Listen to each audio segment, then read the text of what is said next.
I'll now turn it over to Dr. Alex Garza. Okay, good afternoon everybody, and thanks again for tuning in for today's briefing. Today we have quite a bit of vaccine news to cover, in addition to our regular data. But first, we have a guest speaker joining us today, and I'd like to introduce her now. It's Kelsey Butler, and she is a nurse care manager at St. Luke's Hospital, where she handles the discharges of COVID patients. Kelsey, thank you for joining us here today. I'll turn it over to you now so you can tell us about how your work with patients and their families and how your job has changed during the pandemic.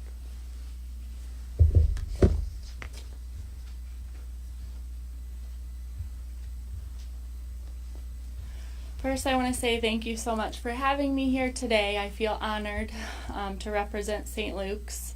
So my role as a case manager overall is to kind of assess patients and what their needs could be when they leave the hospital.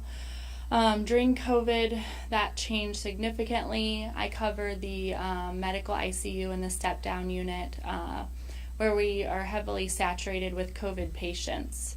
Usually the sickest ones in the hospital, requiring a lot of oxygen and other things. So when COVID hit and we were really in the prime of things, my job became communicating with families. So I spent every day rounding with physicians in the ICU, updating family members, doing anything I could to take a toll off the nurses. Watching the nurses work tirelessly and all the other staff in the hospital, I was willing to do anything I could to help take some of that pressure and stress off. So I would usually call each family daily and update them with what we talked about in patient rounds, and kind of go over a plan going forward. During that time, I would, try to leave the families with a better mindset than they had when we started the phone call. So tried to reassure them that we were going to do everything we could to be with their loved one and, really be there for them because they couldn't be there. So whether that was FaceTiming or just updating them or whatever was best for them. As everyone probably knows, it's really taken an emotional toll on the nurses and the staff working with those patients, and just communicating with the families can be a very emotional time. It's hard to hold back your emotions, when you're in those deep conversations, but you just have to focus on being the strong person for that patient and that family. So I became really connected with a lot of families during that time, and they relied on me for a lot of useful information and relied on a lot of the other nurses and doctors for updates. So, of course, with a lot of the sadness, there is still some good things. The patients that leave the hospital, we, as case managers, help set up anything they need, whether that be oxygen, home health care, going to rehab. And we really celebrate those times because there's often been a moment where we didn't know if that person was going to make it out of the hospital. So we really try to cherish those times. At St. Luke's, we have something called a code celebration. So we all line the entrance of the hospital, and as the patient's wheeled out, we clap and we play music, and we try to make it a really good time for everybody so we can focus on the positives as well as the negatives. It's also a very emotional time during that because just, again, seeing them come out of the hospital when we didn't think that they would, or, maybe their family didn't think they would, or whatever the situation may be. It's emotional to see everyone work together, the nurses, the doctors, everyone in the hospital, maintenance. Everyone, I think, has really, really put forth so much effort to make everything work during such a difficult time. It's nice to be able to rely on your coworkers and just staff everywhere to get through the rough times. I guess I just want to kind of end by saying that don't take anything for granted. During the time of talking to families and learning about their stories and life at home, there's people that were caregivers for their loved ones, or were just functioning in normal everyday life and, came down with the virus and life has been changed for them. Either they didn't survive or, it's affected other aspects of their life. So, if everyone can just kind of stay safe, social distance, protect yourself, wash your hands, wear a mask, so we can all get through this together. Thank you.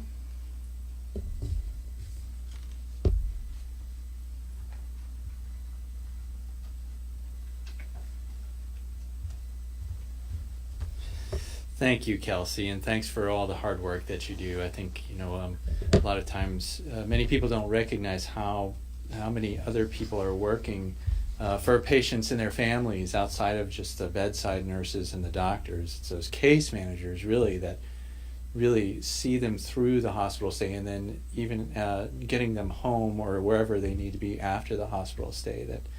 So thank you and all of your partners for all the work that you do.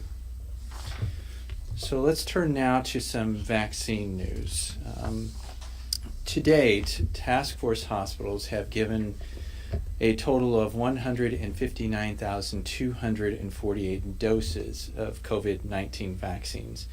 Now, these include to employees, to other healthcare workers, to first responders, to school nurses, dentists, and patients. Now, this number includes both first and second doses, so this is total number of doses that have been delivered across the task force. And in the future, we'll start breaking those out by first dose and second dose so people can have an understanding of where we are with the vaccination strategy. Now, supply continues to be our biggest challenge. We just simply don't have enough vaccine to meet demand. For those who are waiting for either their first dose and as well as people coming for their second dose. Not as much problem with the second dose because we do allocate those separately, but it's a challenge when you don't have enough vaccine to even start the series. And we know that there's a large number of people that are waiting to get vaccine. Now, this isn't a problem that's unique just to St. Louis. And it's not even unique just to the state. This is something that's occurring across the country. And I think as everybody has seen, there's just not enough vaccine available right now.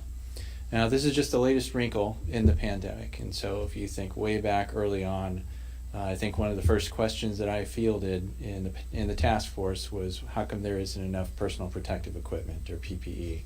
And then a couple of months later is, how come there isn't enough nasal swabs for testing? And so this is another wrinkle, and we will work hard on it, and we will get through it. But it's just our latest challenge. Now, a couple of things. The healthcare systems, as well as the counties, are continuing to pre-register people so that they can be notified when vaccine does become available. So understanding that demand is far outstripping supply, we're just asking for everybody to be patient. We recognize that there's a lot of people that are eligible for vaccine, but we have to methodically get through all of those different populations with the vaccine that we have on hand. And there's really no perfect way to do this. And so the healthcare systems and the health departments are trying to be very, we're trying to make sure that we're addressing the most vulnerable populations as best as we can. So whether that is because of age or because of other health conditions, things like that. So we're trying to make sure that with this limited supply that we're vaccinating the most vulnerable people. And there's no perfect way to do that, but we are giving it our best try. However, the ultimate goal really is to vaccinate as many people as we can as fast as we can. And we know we can do that once vaccine becomes more widely available.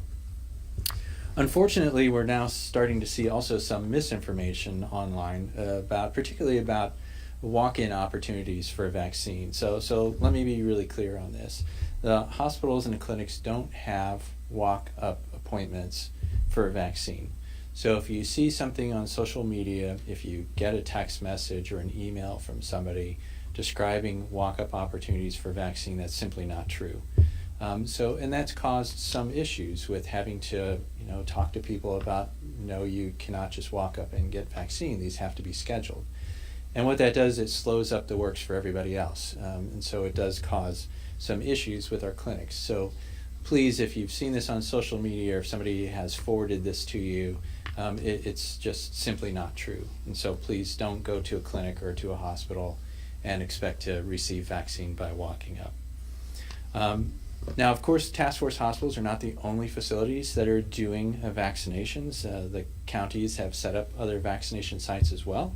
And you've probably heard of the governor announcing some mass vaccination sites with the National Guard. Now, those are mostly outside of the metropolitan areas, some more in the rural areas, some of the collar counties surrounding St. Louis, which is, again, trying to target populations where there aren't large healthcare assets available to do vaccination. So it's all a good thing. Again, the goal is to vaccinate as many people as we can, as fast as we can.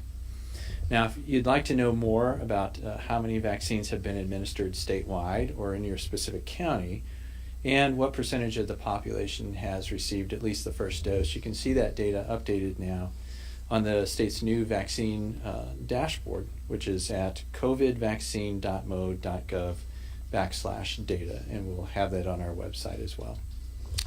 So with all of that being said, now let's get on to the current state of the pandemic with the normal data that we show on our briefings. So again, we start with our hospital admissions data. Again, these are COVID positive, and the delay is 48 hours so that we make sure we capture all of that data. Today, we're reporting a daily admission number of 60, again from 2 days ago. And our rolling average now is at 69. So again, continues to trend down, which is very good news. As far as hospitalizations are concerned, we're seeing some positive trends with that as well. Today we're reporting 532 hospitalizations with confirmed COVID, and the moving average now is at 569. So again, the downward trend is looks favorable. A little bit more detail on our COVID numbers. Again, we report 5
family. Unfortunately, we're continuing to see deaths as well from COVID. Today, we're reporting 17 COVID deaths, inpatient deaths from our task force hospitals. And that brings our 7-day moving average to 12 deaths per day. And again, it's trending down, so that is good news. But still, we still have people that are sick, and we still have people that are dying from COVID in our hospitals. And the slide here again, just to reiterate that the way to get deaths down is to decrease our hospital census, to decrease admissions, and to decrease cases. So one always plays into the other. The way to decrease cases is for the community to keep doing those things that we've asked them to do for almost a year now. Wearing a mask, social distance, don't gather in groups, all of those things will prevent that ultimate outcome of death from COVID. So before we wrap up today, though, I'd like to talk about one other topic, which is the latest vaccine development news. And I know many people have seen the headlines out today. So today, Johnson & Johnson announced the results from from their clinical trial for their vaccine candidate, which is a little bit different than the Pfizer and the Moderna vaccine. It's incorporates into a different virus, an adenovirus. But today, Johnson & Johnson reported, however, in South Africa is around 57%. Now, as everybody knows, there is a South African variant that is circulating, and so then the concern is that the vaccine isn't as effective against the South African variant of the coronavirus. Now, we do know that the South African variant has shown up in the United States as well. There was a couple of cases in South Carolina, I believe. And so the concern is that these could become more predominant strains. So whether it's the UK or the South African variant, and then there's one out of South America as well. So the reason why I mention all of this is because even though we're seeing trending numbers coming down in hospitalizations, in admissions, things like that, and even though we do have vaccine rolling out, it's not the time now to relax on any of the mitigation strategies that we have. If anything, it's time to double down on those. Because if these variants are much more easily able to transmit, then that gives us, less of a buffer to be making mistakes, whether it is, not wearing a mask somewhere or gathering in a group, because then you are more at risk of becoming sick from one of these variants. And so I don't want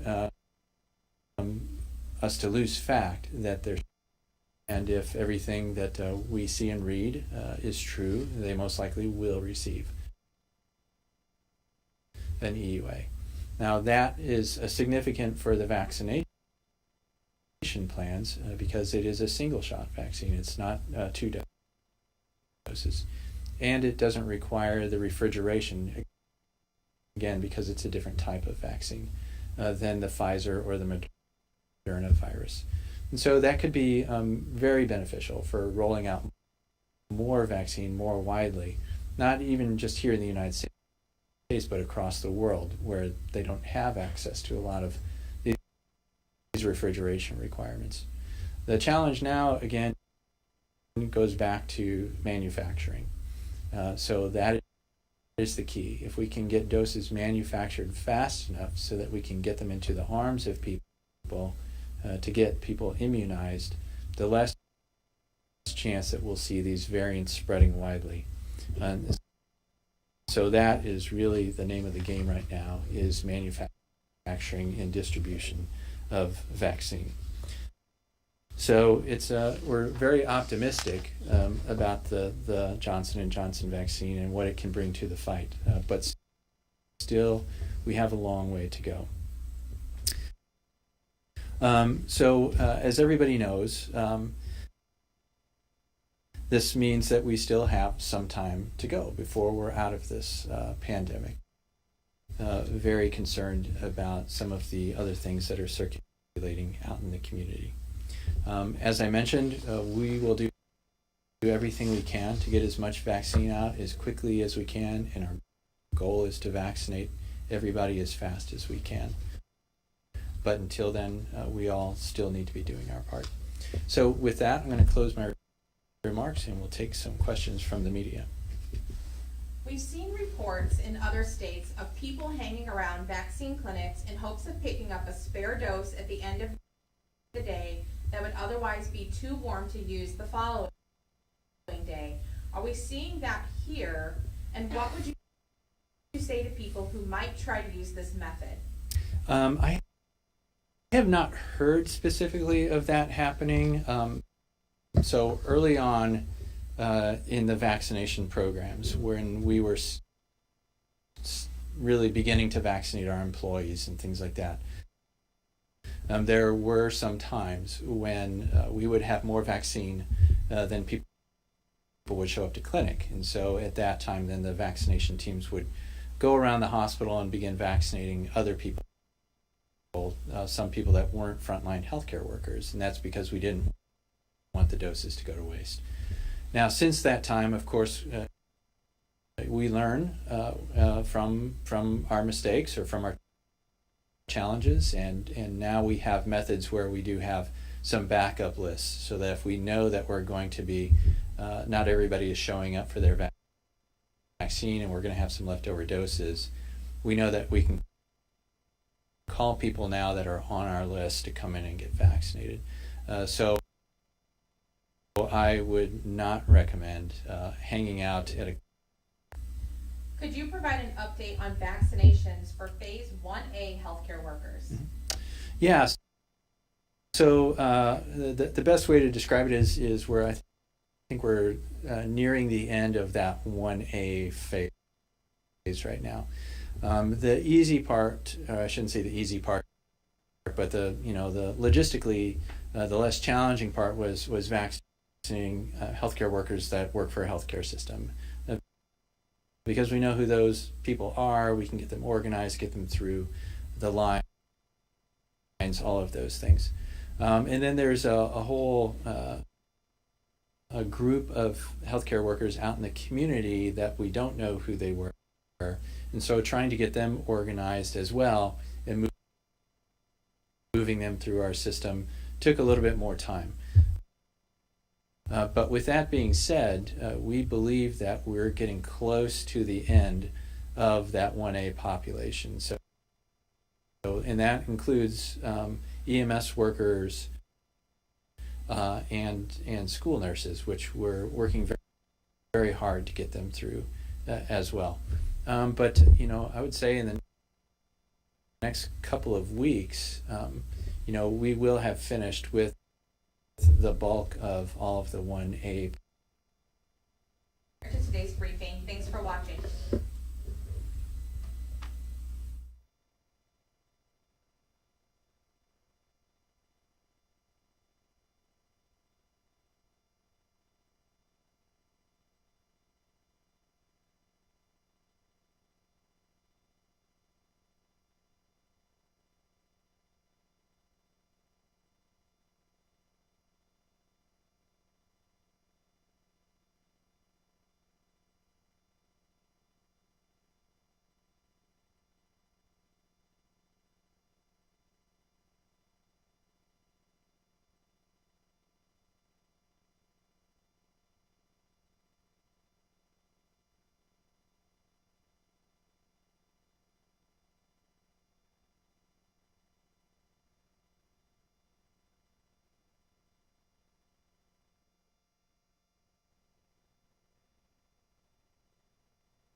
Pandemic Task Force.